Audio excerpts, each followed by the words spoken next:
Mobile games get a really bad rap, and rightfully so in a majority of cases. They're often buggy messes that are riddled with predatory microtransactions and awful ads to even more garbage mobile games.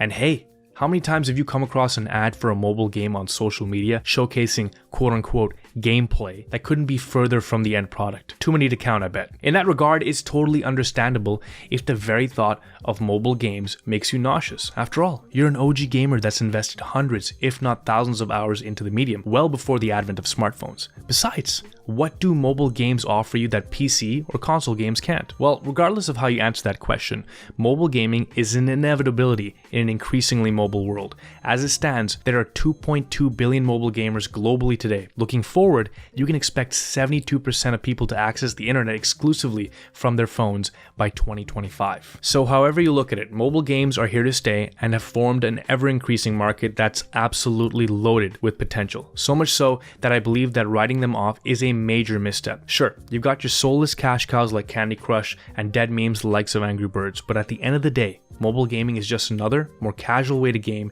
and there are definitely some noteworthy titles on the platform that are worth trying out. And I'd like to show you a handful. So the first game I want to share with you is called Oddmar, and it's one that kept on popping up on the App Store for me, and I kept on ignoring it for reasons I can't quite remember anymore. This happened for about a year until I recently decided to take the plunge and commit to the asking price of $5 USD.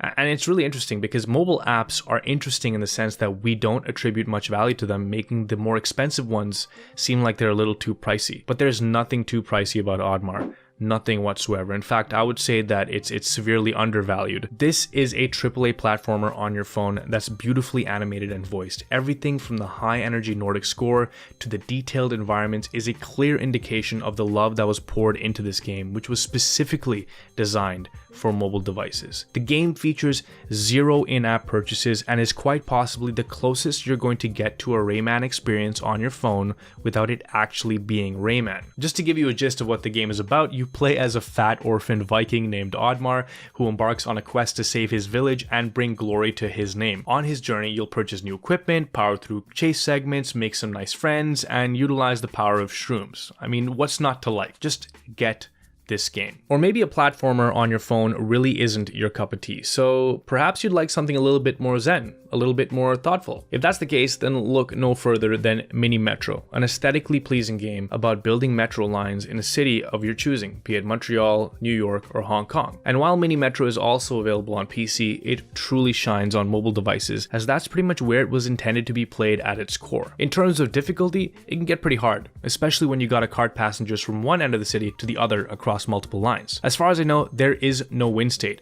but the game does end if one of your stations exceeds its capacity limit. The game also features daily challenges and offers a plethora of options to customize your experience. So hey, if you're looking for something to play and potentially get good at on your daily commute, a quiet moment in the park, or a lazy couch day, then seriously, Mini Metro is for you. Then we have Duet, a game I wouldn't have even thought of picking up had a friend not gifted it to me. On face value, its minimalistic, shape-based aesthetic isn't all that appealing, but the gameplay and audio will grow on you immediately. Play this with headphones and thank me later. The game tasks you with something simple. You have to navigate a blue and red ball from one end of the level to the other while moving them around in a fixed circle. Holding the right side of the screen causes the balls to move in a clockwise rotation, whereas holding the left side causes the balls to move in a counterclockwise rotation. It's one of those games that's easy to learn but hard to master, as the levels end up getting faster and faster as well as more complex. However, if pattern recognition is one of your strong suits, and let's be real here, most gamers are pretty good with that shit, you'll get good in absolutely no time. The game also has an interesting and empowering narrative that is surprisingly self-aware. Oh, and one more thing, Duet does have paid DLC, but the base game has an endless mode along with daily and nightly challenges, so don't feel any pressure to pay any extra. Now, if roguelites are your thing, then I have the perfect light roguelite experience for you. Published by Devolver Digital, the company that everyone loves to love, Downwell is a really simple classic shooter style game that has you jumping into a well with gun boots that fire with every press of the jump button. That's it really. As expected, the levels get harder and harder as you upgrade your character, and the game offers you a variety of themes to reward your progression. Simple game, fun, easy to pick up, perfect for mobile devices. The next game I've got for you is really under the radar. It's called Dark Echo, a minimal audio-visual experience where you, as the player, are only identified as a pair of moving footsteps in a dark and foreboding world. In Dark Echo, you navigate the levels by holding your finger over in a certain direction, tapping the screen every now and then to emit more noise as to see where the walls are and eventually where the exit is. The game starts off easy but gets challenging once it implements a creature that chases you as you make noise. Dark Echo is best played alone, in the dark, and with headphones. Next up, we've got Alto's Odyssey, and look, I understand that endless runners are a dime a dozen on mobile devices, but Alto's Odyssey is a gem among them. It's a beautiful game that has you snowboarding across deserts, oases, and ancient temples, allowing you to rack up a decent high score by grinding on vines, wall riding cliff sides, and flipping off of jumps in various high structures. Every now and then, it will also have something chase you, during which you have to maintain your speed by landing tricks, or else risk being thrown off your board. The game rewards you for getting good by providing you with unlocks including items and new characters, which are triggered by completing challenges that include landing specific kinds of tricks, exploring new areas of the map, and essentially getting further and further. Much like Mini Metro or Duet, Alto's Odyssey can be a meditative experience, providing you with soothing sounds and beautiful artwork that you can easily lose yourself in given the right moment. To top it all off, there are no microtransactions in this game. And then finally, we've got the Monument Valley games, which are pretty much art that you can interact with that also happen to be pleasurable gaming experiences about wanderers on a journey of self-exploration and forgiveness. Throughout the games, you'll encounter environments that are made of optical illusions, which you can manipulate to direct the wanderers further along their journey.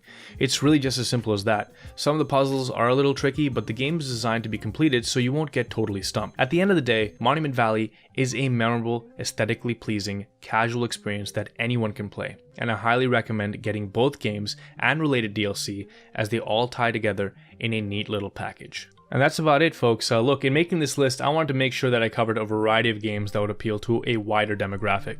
I feel like there's at least one game here that will connect with you and what you look for in your more traditional gaming experiences.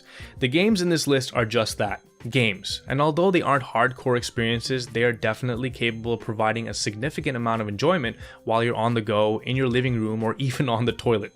Especially on the toilet. I mean, everybody knows that we get the best high scores when we're on the toilet. Now, there were some other games that I wanted to add to this list, but had to remove due to time constraints. So honorable mentions go out to A Dark Room, Plague Inc., Kingdom Rush, Hidden Folks, and a cute math game called Greg. Are there any games that weren't on this list that you feel deserve to be on this list? If so, let me know in the comments. I'd love to check them out. And hey, definitely let me know if you decide to pick up any one of the games I mentioned. As usual, I appreciate you watching this video. Feel free to leave a like, hit the sub button, and ding that bell icon so you stay notified every time I upload content. Of course, if you want to see me regularly and live, make sure to follow me on twitch.tv/MrBuntyKing. It's the best way to hang out with me. Until next time, I love you. Bye.